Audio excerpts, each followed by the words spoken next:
Father, thank you for the opportunity that we have to be led by the team this morning and by Genev in particular, Lord, who led us so well in reflecting on where our hope and our salvation comes from. And may we not forget that even as we come into the book of Ecclesiastes, Lord, that roots us firmly in creation, that we would remember where our hope lies. Be with us in our time. In your name, amen. Well, if you want to follow along, open to the book of Ecclesiastes, and that's where we've been off and on throughout the year so far. We paused for the season of Lent, but we've come back into it after Easter. And the book of Ecclesiastes, if you're just joining us today or just by way of reminder, is a look at life under the sun. That the teacher of the book went and has observed everything that he could observe with all the money that he had, with all the wisdom, with all the wealth, and he went and observed everything under the sun to find out an answer to the question, is there any meaning to be found under the sun? And his conclusion is that no, there isn't. That everything is meaningless if all you have is life under the sun. That is his conclusion, that everything is utterly meaningless. And so our goal in going through this series has been to consider his observations and consider what he's seen and ask ourselves, do we come to the same conclusion that he did? Do we think that life, the way that he has seen it, is truly meaningless if all we have is life under the sun? And I think we found for the most part that his conclusions are spot on. That if, again, all we have is life under the sun, then everything is meaningless, capped off by our eventual death. And that would be a really depressing series, except that we aren't left there, that we as Christians don't stop with life under the sun. And in fact, the teacher wants to prove that to us, and that's why he's taken the perspective that he has. What he's saying is that as we look at these observations of life under the sun and result in meaninglessness, there should be something in us that rebels against that and says, but that can't possibly be true, that there's an inner voice that's crying out for meaning. Now, if the only place we're looking for that meaning is life under the sun, we're not going to find it. He says, but that's why we have to look beyond life under the sun. We have to see God. We have to see that God is control. And ultimately, it points us towards Jesus and his life, death, and resurrection to find meaning. He says there's something in you that knows there must be more, but if all we have is life under the sun, we can't find it. So where do we find it? And ultimately, he points us to God himself. And so for the Christian person, that means that we do have meaning, that we do, again, are firmly rooted in the creation, in life under the sun, and yet still have hope. So the last couple of weeks in Ecclesiastes have marked a bit of a change. Mostly, he's been doing pure observation, but in the last 2 weeks, he's switched to more of an instruction stance. And he's been teaching us about how do we live if this is all true, if it really is true that we can't find meaning under the sun. How can we now live in a way that glorifies and honors God? And he begins, this is what we talked about right after Easter, was that we have to begin with the sense that God is really in charge, that God really is in control. The central question of Ecclesiastes and what he sort of builds up, the climax that he gets to, is asking the question, if there is a God, what do you think he's like? And if you find out what he's like, then who's really in charge?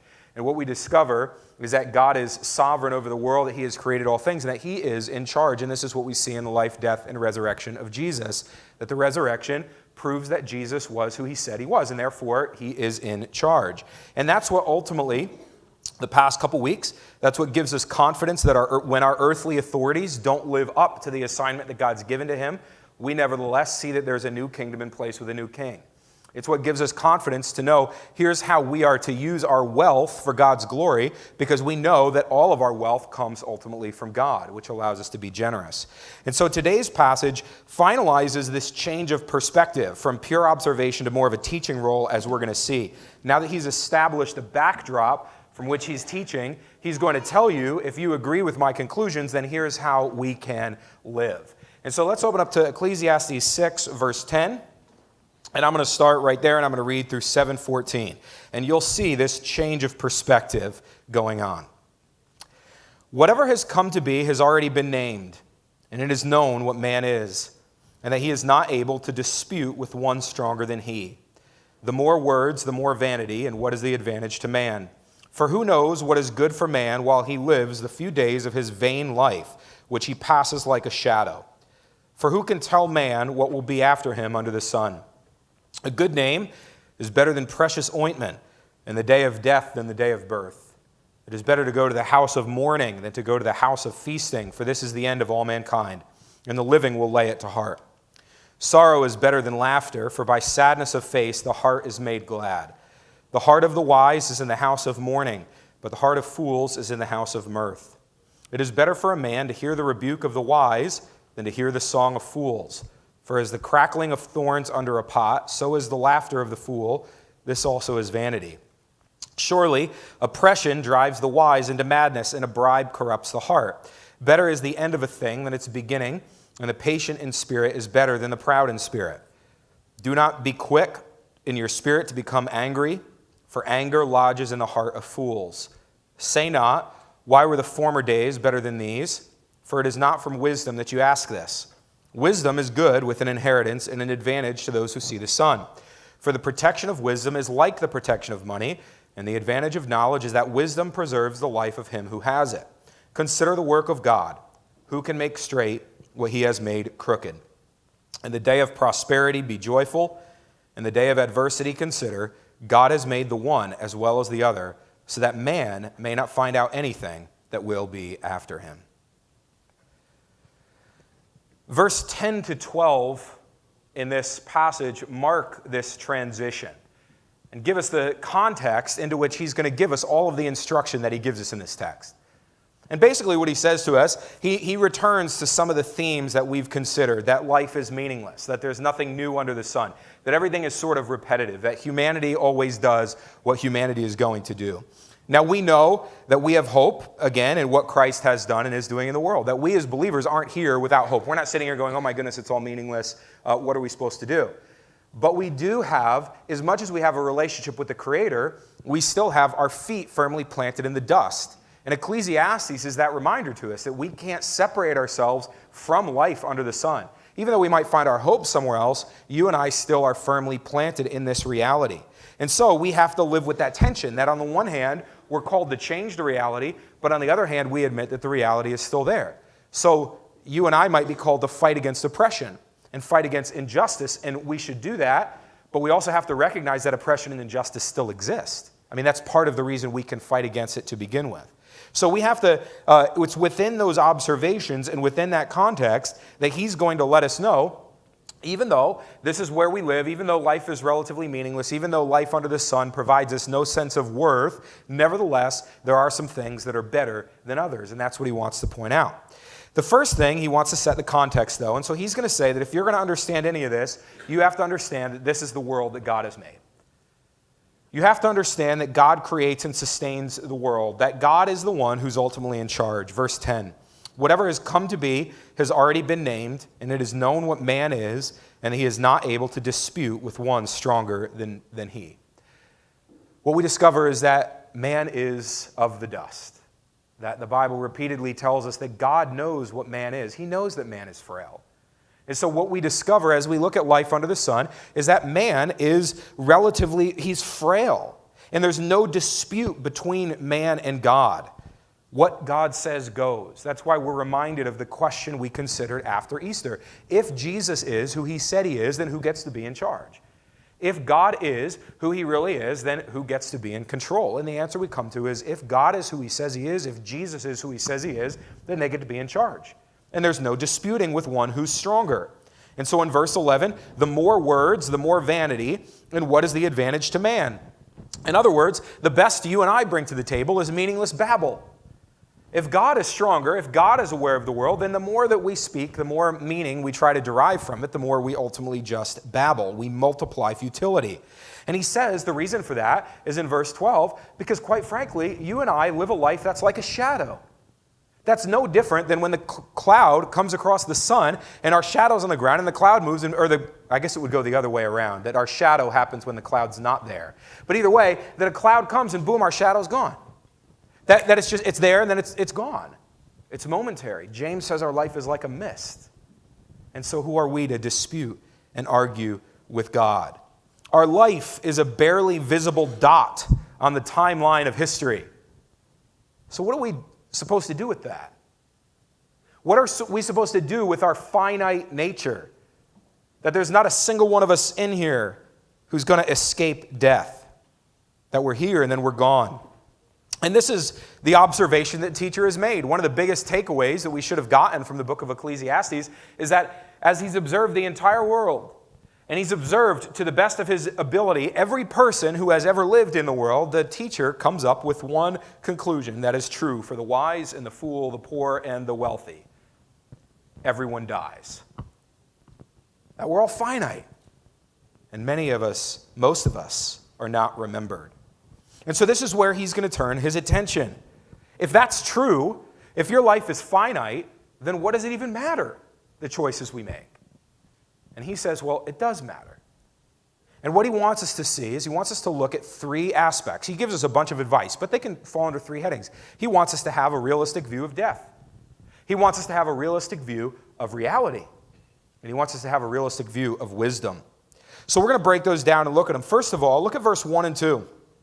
A good name is better than precious ointment in the day of death than the day of birth. It is better to go to the house of mourning than to go to the house of feasting, for this is the end of all mankind, and the living will lay it to heart. We have to have a realistic view of death. This is one of the more gloomy themes, right? This is not what we come to church to hear, like, let's come to church and talk about death. But that's what the teacher wants us to think about. He wants us to have a realistic view of death. Everybody dies. No matter how good your life is, how much money you make, whether you're wise or a fool, in the end you die. Your life is a shadow.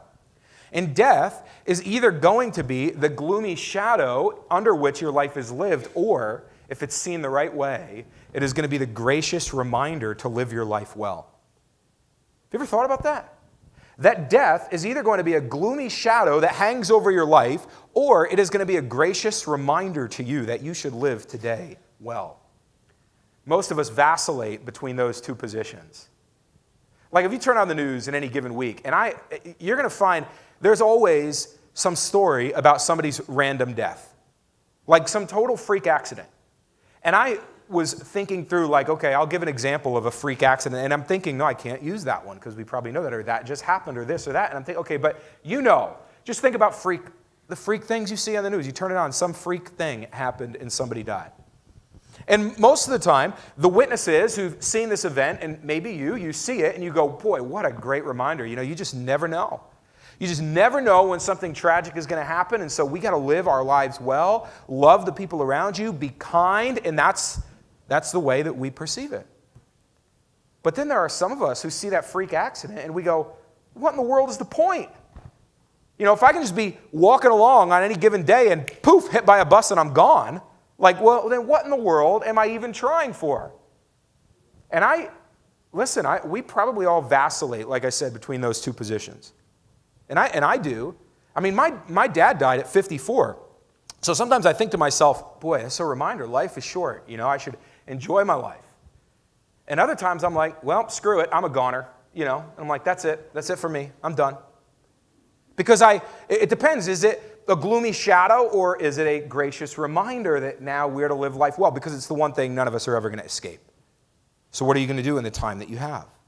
And the teacher is saying, look, the end of mankind is ultimately death, but what that should move us to consider is what really matters in the few days we have, namely, that a good name is better than precious ointment. What are you pursuing? What do you consider of value?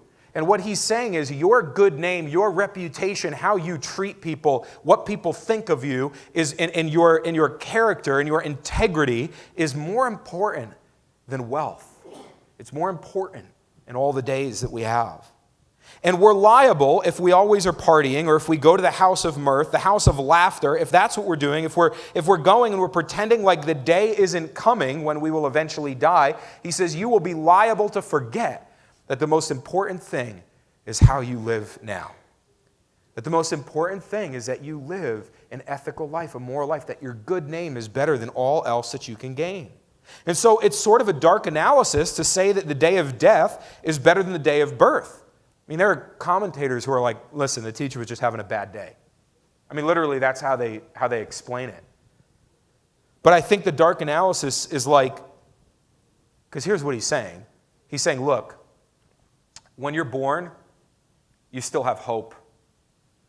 That's why the day of death is better, because you've run out of hope. And he's like, it's very dark, okay? He's like trying to tell That's supposed to be funny. You can laugh at that, like where he's like, if you still have hope, things are going poorly for you. Okay, that's what he's like, the day of death is better because the day of death reminds you that how you live now is really important. He's going, that's why it's better than the day of birth.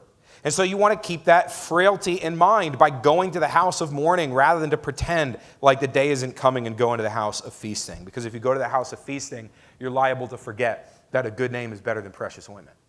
So we have to have a realistic view of death. Here's the second thing he says. You have to have a realistic view of reality.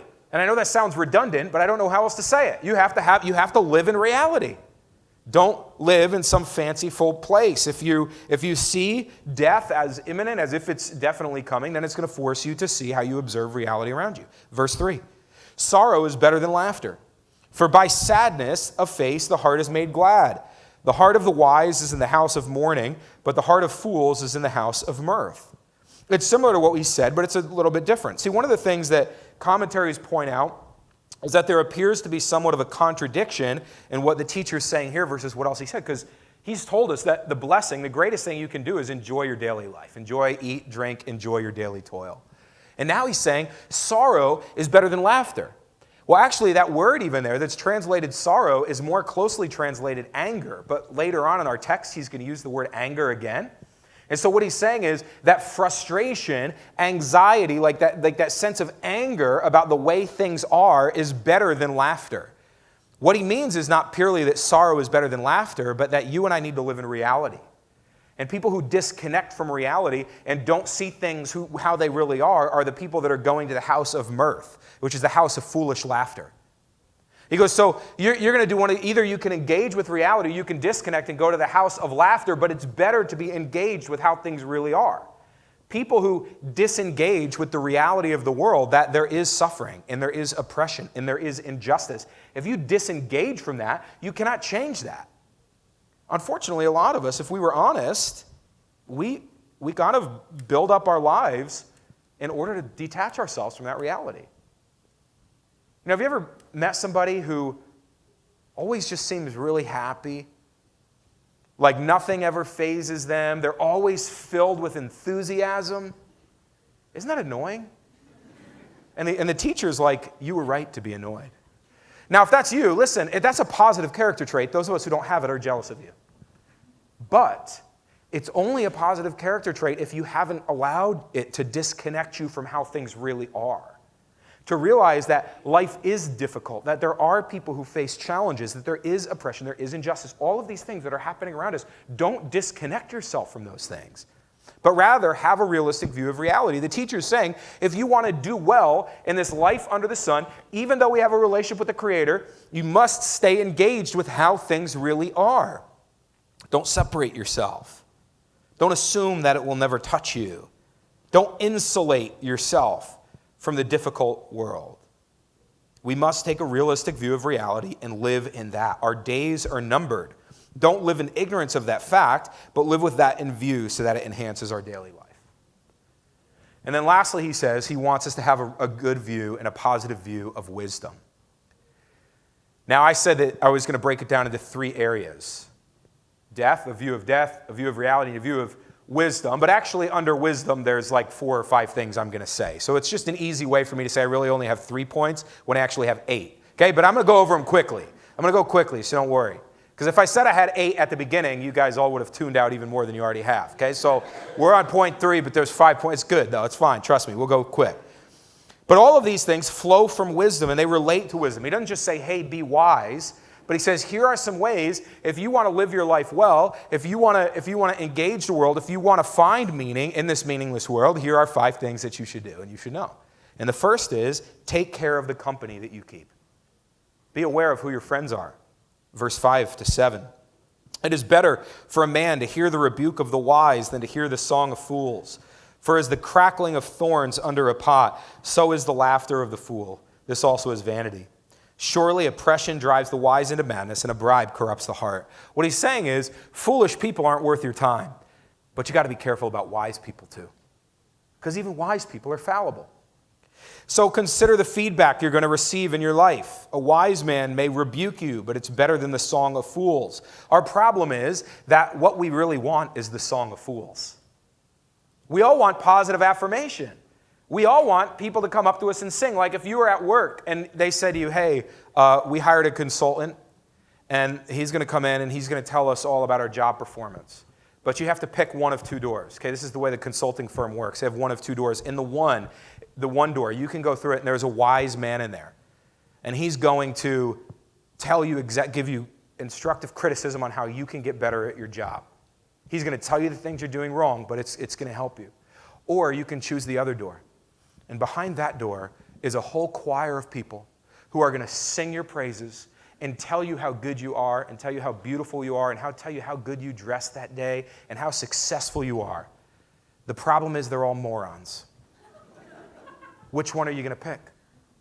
And even if we knew that, most of us would pick the door with the choir. I mean, it might depend on your attitude and how you're feeling that day, but a lot of us would be like, you know what? Maybe they're just blowing smoke, but let's go. Give me the choir. Make me feel good. Make me feel good. And that's the way we go. And so, but the teacher acknowledges the voice of the chorus of fools is going to make us feel good in the moment, but it's not going to be lasting. It's going to be like lighting a fire of thorn bushes underneath a pot and trying to boil water. It's not going to work. It's going to get hot like that, but then it's going to be gone. Like, have you ever taken an old Christmas tree and thrown it on a fire? It's a lot of fun, but be careful. Because boom, it goes up, and it's like everybody's face, you get burned, and you singe your eyebrows. It's hot for like 2 seconds, but then it's gone. That's not a bonfire. Like, it was nice in the moment if you needed to get warm real quick, but it's not going to keep you warm over the long haul. And so he's saying, beware of the people you receive feedback from. Beware of the people you keep company with. The rebuke of the wise is better than the song of fools. But he says, but even the wise are fallible. And oppression, whether it's coming from the wise man accidentally or being received by the wise man, will drive him mad. And anyone is susceptible to a bribe. So be careful. Take care of the company you keep in the few days that you have. Secondly, see things through to completion. Verse 8, better is the end of the thing than its beginning, and the patient in spirit is better than the proud in spirit. Now that's reasonable coming from a man who has told us that the day of death is better than the day of birth. He's saying see things through to completion. But it's true that a lot of people have ideas. A lot of people have great dreams and aspirations, but very few people carry them through to reality. And he's saying better to carry it out. Better to finish your plans than it is to have a plan. Carry it out. In fact, the literal way that it would be translated is length of spirit is better than height of spirit. That length of spirit is better than height of spirit. Like, you can, with your rhetoric and your ideas, you can get people pumped up. Everybody, wow, we're all excited. But it's better to see the thing through, to have a patient spirit that's long-suffering to complete your plans, to see it through to the end. The person who takes the long view and completes the project is better than the person who has an idea but never does anything about it. Take care of the company you keep. Finish things to completion. Third, don't be angry. Be not quick in your spirit to become angry, for anger lodges in the heart of fools. There's no quicker way to remind the world that you are a fool than to get angry. That's what he's saying. He's saying, don't be angry. You know why? Because foolish people get angry.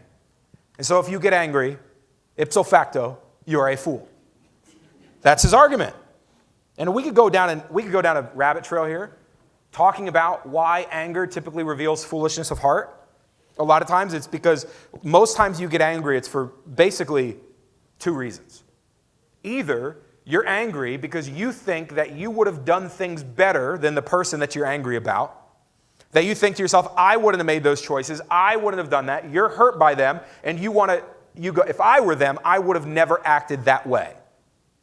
Or you're angry because you think that God has given you a poor lot in life. And so you're angry at God because you think, if I were God, I would do things differently. I wouldn't treat me this way. That's what anger comes from. That's why he says this is foolishness. It flows from a proud spirit rather than a patient one. But what the teacher is saying is, listen, you have a limited number of days on this planet. Don't waste it in anger because it will lodge in your heart. And if you can't release anger, the only person it destroys is you. Why would you let yourself be destroyed by anger in the few days that you have under the sun? Fools do that. but wise person does not. Fourthly, enjoy the day that you have. Verse 10, say not, why were the former days better than these? For it is not from wisdom that you ask this. Don't live, he says, in some delusion of the golden years.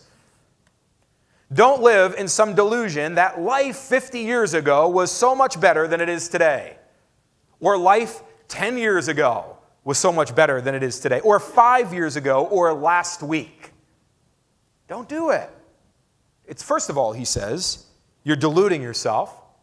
It's not from wisdom that you ask this. For one, he goes, life under the sun has excelled and increased and gotten better. Life is better today for the vast majority of people on the world than it was 50 years ago. So let's not delude ourselves into thinking that if we could only turn back the clock, then everything would be great. But he also says, in your personal life, though, what good is it going to do you if today all you can think about is how good things were yesterday? How's that going to help? How's that going to bring enjoyment or fulfillment? He's already told us living in dreams is silly when you should live with what you can see, with your moment today. And now he's reminding us, but don't also live under the false view that yesterday was better. Live in the day you've been given today. Don't live under the shadow of future dreams, but also don't live in the fog of distant memory. Live in the clarity of today. And finally, wisdom is better than money. But having both is pretty good. He says in verse 11, wisdom is good with an inheritance and an advantage to those who see the sun. For the protection of wisdom is like the protection of money, and the advantage of knowledge is that wisdom preserves the life of him who has it. Last week we considered that all things being equal, having money is better than not having it. Now, if you don't have it and you're a grumpy person, when you get it, you're not going to suddenly stop being grumpy. You know, if you're not generous when you don't have it, you are not going to become generous when you do. Like there's not, there are certain things that money's not going to fix. But all things being equal, if you're a relatively stable, generous person, your life is going to be better if you have money than if you don't. He's just realistic. This is life under the sun. You can do more fun things if you know how to use it according to God's way. It will bring you a greater experience of happiness. But he says, ultimately, wisdom is better than money. If you have both, if you're wise and you're wealthy, that's best case scenario. But even if you don't have wealth, it doesn't matter because wisdom is better. Wisdom, the protection that wisdom will give you is similar to the protection that money will give you. It will help you avoid certain things in life. It will help you avoid certain challenges and certain difficulties and certain stress and certain anxiety that most people under the sun will experience. If you have wealth, you can avoid those things. Wisdom is the same way. It's going to help you avoid difficult circumstances, but wisdom is better than money in this, is that if you live a wise life, you will also live longer. That it will bring you additional years. It will bring you additional days to enjoy your daily life and enjoy your toil. So in the end, he says, wisdom is better than wealth. The question is, why does any of it matter? He's given us this advice, a realistic view of death. He wants you to have a realistic view of your reality, and he wants you to have a realistic view that wisdom is the best thing that we can attain because it helps us choose our friendships, how to make choices in life, and all of these other things that it provides so that we know how to live in this life under the sun. But why does it matter? And he wraps up the same place he started. Because you are living in the world that God created. You are living underneath the way that God has made life to be, that the more he observes life under the sun, the more he has come to realize that we are unable to change the order through which God has created the world. Who can make crooked things straight? Why are you getting stressed about things you can't change? Why are you worried about things you can't control? If you want to live the best life you can live with a relationship with the Creator and your feet firmly planted in the created ground, he goes, live this way because this is the way that you can live in your life today. That you can experience life as it really is. We can't change death. We can delay it, but we can't stop it. We can't stop the fact that there are some days that are filled with sorrow. That's the day of adversity, not the day of prosperity. Some days are filled with joy. That's the day of prosperity. We can't change that. We can't change the fact that everything that we see, the patterns of men, have happened before and will happen again. Most of us can't change our lot in life by very much. Like, we don't move the needle that much. Over many generations we can, but very few people are able to change their lot and go from one situation when they're born to a totally different one when they're done. We can advance, we can make progress, but we have to be willing to live in the reality that we've been given and work within that. Move forward, but be content.